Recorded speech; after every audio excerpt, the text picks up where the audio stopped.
provide life for over 300,000 people. I span over 107 miles.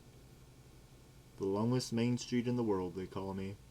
Once, I was known as the Chad Durocher, but now, they call me Bayou Lafourche. The ships that once traversed my length, coming to and from the Mississippi, bringing goods from the plantations along my shores to the cities, no longer come. At my farm or font, I've been walled off.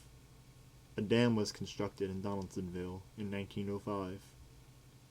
Once I was connected to my mother, the Mississippi River.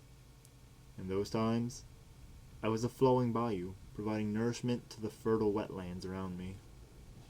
Now, however, I'm little more than a ditch. My waters do not flow like they once did, bringing sediment-rich waters to the wetlands around my mouth.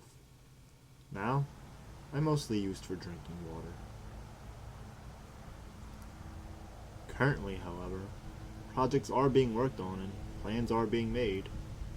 There is a chance that someday soon, I may once again be connected to the Mississippi. The wetlands of Louisiana erode more and more every day. Barrier islands that once protected the shores from storm surges of hurricanes have all but disappeared. The Mississippi Delta is dying. Years ago, the Mississippi River was wild and free. It changed course several times throughout history, bringing with it the sediment-rich waters that flowed from the north and all its tributaries. The sediment would be deposited when the river flooded, providing fertile soil to the area and adding landmass, countering the effects of coastal erosion. This all changed when the settlers came. At first, it was gradual. Farmers along its banks were required to maintain the levee. But then came the Civil War, and the levees grew even larger. The Mississippi River was trapped. It was no longer able to deposit its sediment, and so now it all flows into the Gulf, no longer able to replenish our wetlands. When I was cut off from her, the Mississippi River, I too was no longer able to maintain the wetlands that relied on me. Now the wetlands around my mouth disappear. Marshes die from saltwater intrusion, and people lose their homes.